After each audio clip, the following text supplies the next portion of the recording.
Hello, ladies and gentlemen, and welcome to the Coast-to-Coast Combat Hour. I'm your host, Matthew Hawkins, and as always, I'm joined by my friend and co-host, Ed Carbajal. Ed, we're back. We got a UFC fight week, Yep. and got a main card. Some good fights to look forward to. Yeah, it's in my neck of the woods in Newark. You want to know what's funny is I got an email today. I meant to share this on social media, but before we get going, apologies to our listeners and stuff for being away for as long as we were. Life stuff happens sometimes, and it pulls the plug for a little bit, but we'll never pull it permanently here until me and Matt you know go to the other side or something. so this will be we'll be back this week. We'll be back next week for the MVP card. The issues were on my end, so my apologies to everybody that's been supporting us. We don't plan for these things, but it happens. But what I wanted to, I'm out of practice with the time off that I took, I got an email. You probably got it too, Matt, about UFC Fight Week, and there was a link for like hotels to stay. So I said I'm familiar with Newark. I'm in Jersey. I used to frequent Newark pretty often. Live not too far from there. And I always trash Newark when they come to Newark. And so, in keeping with that theme, I clicked on the link because they recommend hotels to stay. So if you are flying in this week and you clicked on that link and you booked, if you didn't book the DoubleTree Hilton, then just stay in New York City. because so the DoubleTree Hilton, it's called the DoubleTree Hilton Penn Station or something like that. So that's like that's connected. You can get from the hotel to the venue and only be outside for a minimum of maybe 10 minutes because there's like an overpass and everything that connects. So like even in the winter, it works really well if you're protected from the elements.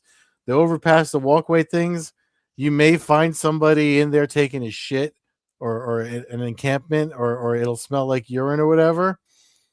But you don't have to be outside at nighttime, especially if you're going back to your hotel room in Newark, which is not safe if you haven't figured that out yet.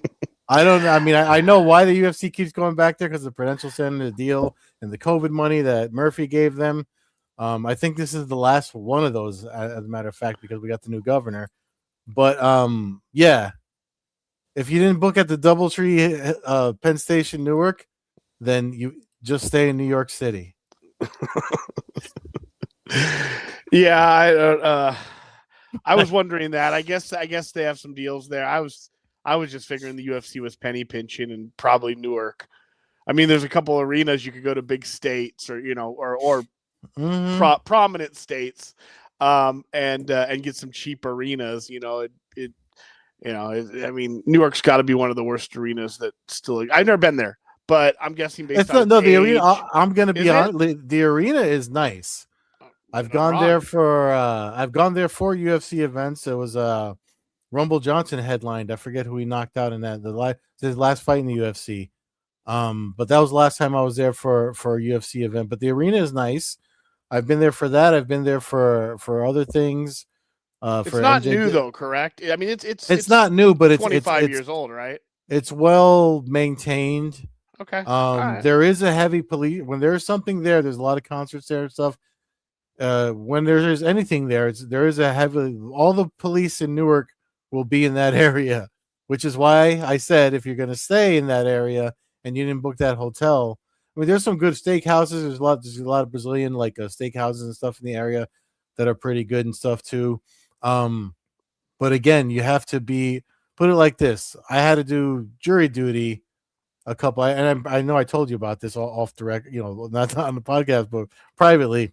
I had to do jury duty there a couple of years ago, and grand jury because that's where the courthouse is in Newark. And they let us out early because I didn't get picked or whatever. And it was September. It was a nice day in September, and I was like, I know I could walk to Penn Station from here, but I knew the area has gotten a lot worse since when I used to be able to drive and leave my car places around there. And then I said to I said to the security guy, when I left the courthouse, I said, "Can I walk to the state? Can I walk to the train station from here without any problems?" And his answer to me was like, "You're fine as long as the sun is up." That was the answer I got, and that was maybe 2023. So it hasn't gotten better. Well, there might be fights in the streets, but we know there's going to be fights inside the arena. And yeah, I always say there's sanctioned fights in Newark this weekend when there's something in Newark, because there's plenty of unsanctioned fights. And when you leave, if you are going to that event and you leave the arena, and you want to see some unsanctioned fights, there's some food trucks and stuff that'll be outside that area. They'll be selling unlicensed T-shirts for the events and all of that stuff. But you're sure, just don't stray too far away. If you don't see a police substation or police presence, you've probably wandered off too far, and you should turn around and go back. Props to the guys that sell the bootleg shirts. Much love to the bootleg shirt salesmen. They've stocked my closet for the years because, $50 for a shirt. Yeah.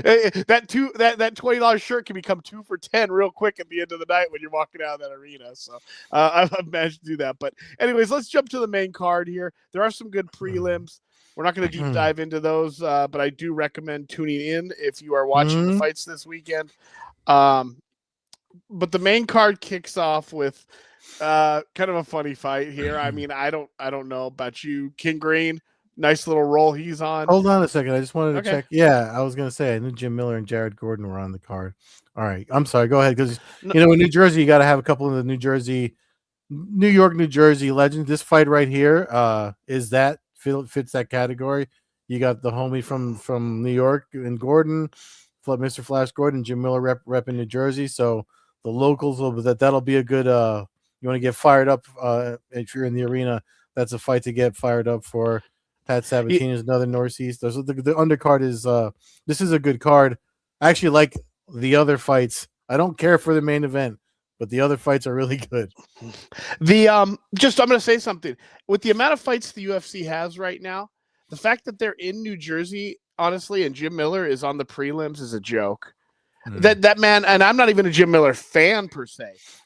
But the bottom line is, like, the dude's been around forever. The fact that he's not on a main card when we have fights every weekend is pretty wild to me. I mean, they're essentially saying he fits in with all the people who are just trying to qualify for the UFC at this point. Yeah, but he is as a New Jersey native, he probably is familiar with the area, wants to get in, get out early.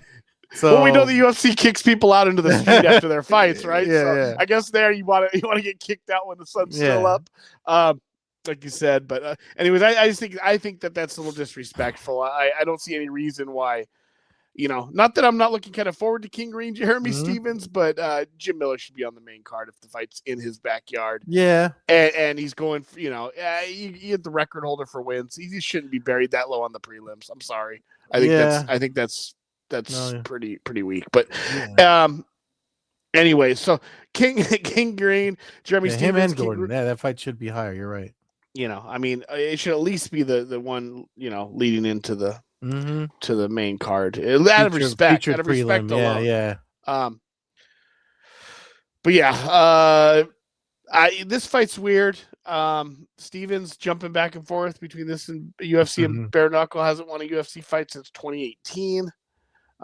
Which is a lifetime ago. Honestly, at this point, I don't. He lived with a loss. He becomes the first UFC fighter to ever have 20 losses in the UFC. And I think he's going to get it. I don't see how, honestly. I see how he lands a big punch and he hurts King Green, but honestly, Green's gonna pick him apart and do what he does. Honestly, it seems like a pretty easy one to me. Jeremy Steve, and then I'm showing -300 odds. What do you got there? -3. -320. He's a favorite. Oh, that's the other thing we were going to bring up as we looked at this. If you notice, every time we did the last couple of pay-per-views, there were no odds listed because they didn't have an official odds partner yet. And while we were away, Bet365 became their partner. So the odds that you hear that we're reading are from the UFC website from that bookmaker sports book. So yeah, minus 320 for King Green. Yeah, because I did my research yesterday. So the odds there were 310 minus 310 yesterday. So yeah, it's and plus 260 underdog for Stevens. I you said you were picking Green, right? I'm Green Green to win easily. I don't know if he finishes him, but Yeah, no, I don't think it's a have close him by fight. decision. The only thing I'll say is he still does the hands down thing that I don't care for. So if Stevens can land one of his, a lucky shot, that could change things. But again, that's a lucky shot, and like you said, with the 20 losses and all that stuff. So it looks like we're on the same page with that fight. We move on from there to Sean Brady versus Joaquin Buckley. Brady coming off of a loss to Morales. Who do you show as the favorite? Meanwhile, Buckley's on a 2-fight losing streak. Brady's minus 165 and Buckley's underdog at plus 135. Well, actually, one fight. One of those was a wrestling match for RAF, but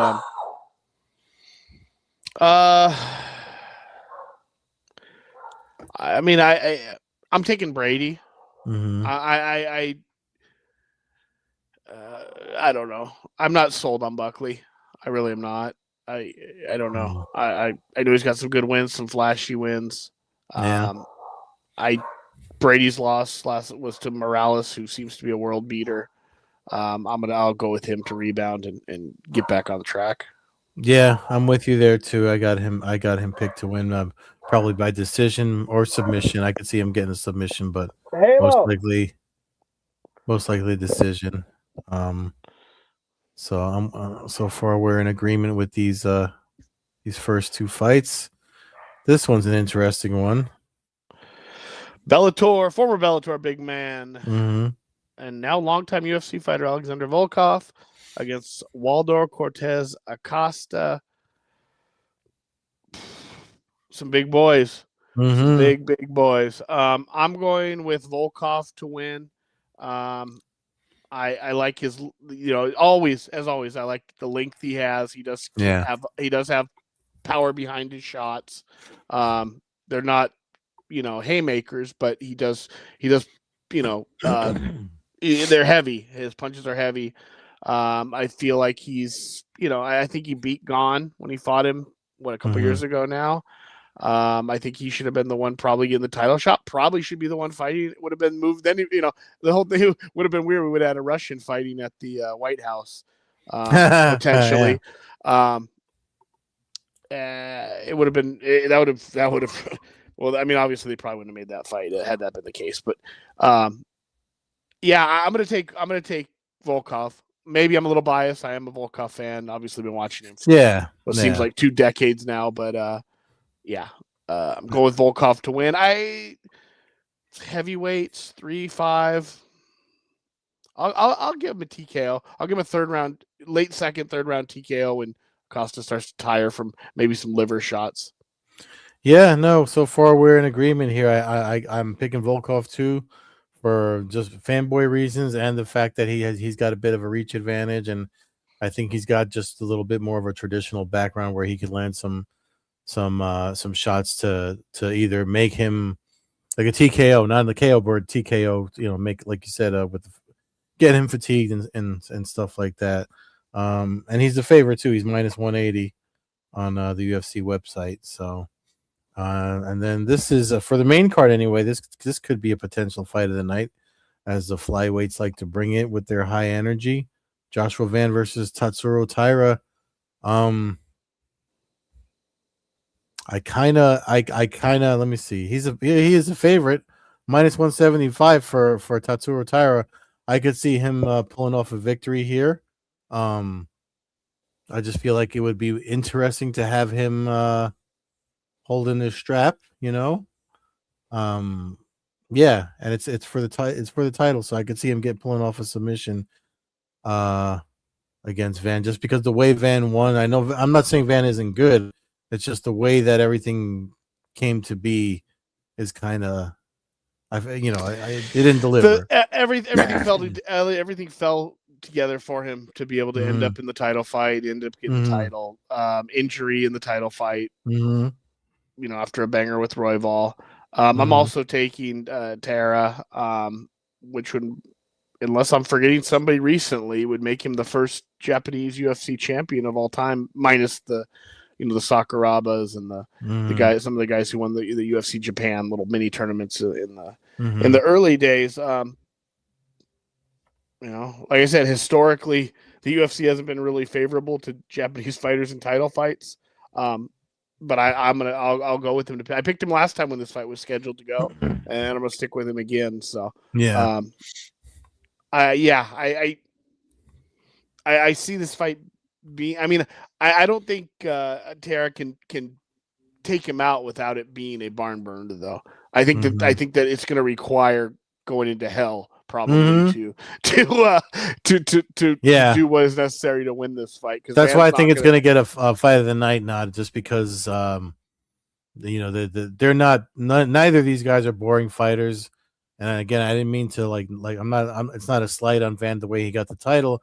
It's just, it sucks when stuff like that happens, when both guys, when every fighter, especially in this division. I don't see most flyweight men title fights for me have been super entertaining, and I this is going to be one of those. So I wouldn't be surprised at all if Van knocks him out in the first 45 seconds of the fight. Like I wouldn't be surprised at all. This is not a knock on Van. I just think that things might have come too quick for him, and maybe I'm wrong. Maybe you're wrong, but so he might knock him out instantly. He might beat the living hell out of him. I'm just picking Tara to win. I from what I've saw to him, what he did to Moreno in that fight, it's hard for me to.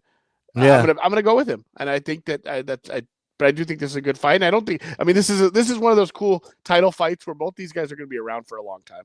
Yeah. This isn't like we're probably going to see probably going to see a Van Tyra 2 or 3. Yeah. The career doesn't come to an end with a loss here. Who even a loss here could actually make a fighter better and their stock is going to rise if they deliver the way that I think they will. So it's kind of nice as opposed to some of the other stuff we get. Main event. Your boy Khamzat Chimaev versus Sean Strickland. Long time no see, Khamzat Chimaev. Back dropping a fight for us this year. We probably won't see him again until this time next year if he wins, which he probably will. He's a minus 575 favorite. That's my pick. I might go to sleep after the flyweight one, but. It's hard to pick against him, but I do sit here and I think, okay, is Strickland better than Burns? And in my mind, I say yes. Is Strickland better than Usman? Coin flip. The Usman that he fought, not prime Usman per se, but probably pretty close. I just think that. Duplessis said it in an interview. The first round is going to tell. If he's able to get up off the ground, then he's going to win the fight. I think the one thing that we don't give Strickland credit for is he seems to have a decent fight IQ. Short of the Pereira fight where he went in there and decided to go, but that was kind of a unknown Alex Pereira before he won the championship and stuff. And he got knocked out. I feel like his ability to grind on people is going to hurt these guys that we've talked about. Chimaev, not necessarily, you know what I mean? Like, I know he's been through some longer fights now, but he really hasn't been pushed a total whole lot where from early on into a fight where he has to, it's usually like the other guy survives and then, and is kind of grinding. But I don't know. There's a part of me that, thinks Strickland's going to win this fight. And I think if it goes to a decision and if it's a close decision, I can see Strickland winning this fight. I can see many reasons why the UFC would kind of want Chimaev to disappear. Yeah, and I wouldn't mind Strickland. I mean, I don't care for either of these competitors, in all honesty, as far as like making me want to watch them fight. But if someone asks me who do you want to win, of course I want Strickland to win because Strickland is at least he's more active. He's active. You know that his next fight's going to be in a couple months. You're not going to have to wait another year for another title fight, or and not have to worry about visas and anything else that It's not all his fault. Chimed's fault either. I mean, we got war going on stuff right now. There could be a lot of stuff that could potentially hold up a bunch of these fights. I'm not going to go on record picking Strickland. I'm going to pick Chimaev, but I do think it's an interesting test. I think that this is a legitimate test against a guy who can usually get up off the ground, has good defensive submission, defensive wrestling, and has a crazy cardio, and throws a lot of strikes. They're not within the first 30 seconds of the first round, we're gonna know how this fight's gonna go. Antoine, who's chimed in, personally, I got comes out sub round 1. He's also making a comment about the Lakers. I see your Lakers made RD2, Matt. I don't know. We did. We're in second round. I got the game on pause right now. Before I go into the execution that we're going to get against the Oklahoma City Thunder. But I don't see it ending in one round. I mean it's not out of the question. They're definitely they're dry if he gets him down and manages to get a hold of his head or something. I kind of hope not. I wouldn't mind seeing that in the third round, but I wouldn't mind seeing a few minutes into this fight. I always like to see the guys get tested, especially a guy who. Yeah, the only thing is, it's I remember thinking Duplessis would have had a chance against him, and then it was just him holding Duplessis down for the whole fight. If we get that again, then the UFC's got a problem with him. I don't feel like Duplessis tried to get up. I feel like it was a real weak effort on his part up until the last round of that fight. I feel like there was very little concern or urgency, so I'm hoping we don't get it. That might be something that becomes constant if he's able to get guys down and just grind them. But I mean, if he's as freakishly strong as people say, and he's got the pressure, you know what I mean? He probably did try to get up, but when people are just that good, I mean, it doesn't seem like listen. Yes, but I think even Duplessis would admit that he had an extremely off night. Was probably sluggish. I'm just saying it was not. He didn't. Now, if we don't get a prime or a really good Strickland, obviously Chimaev's going to railroad the guy, go right through him.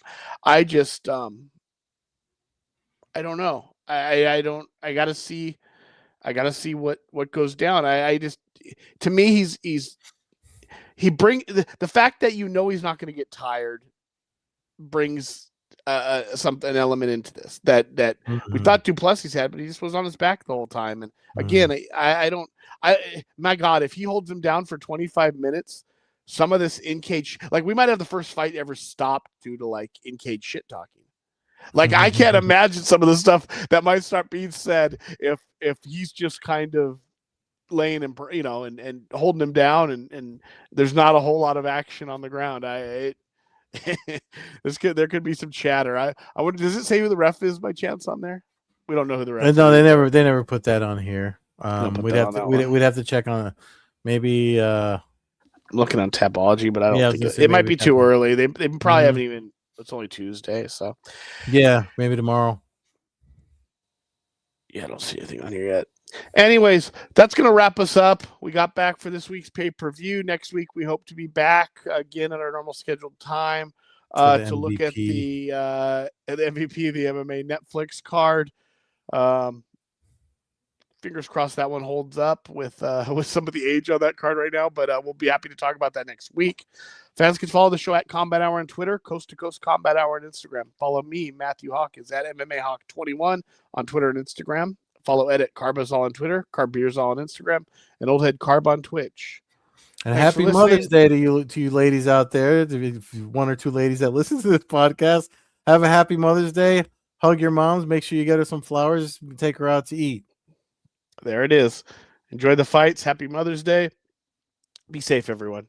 Good night.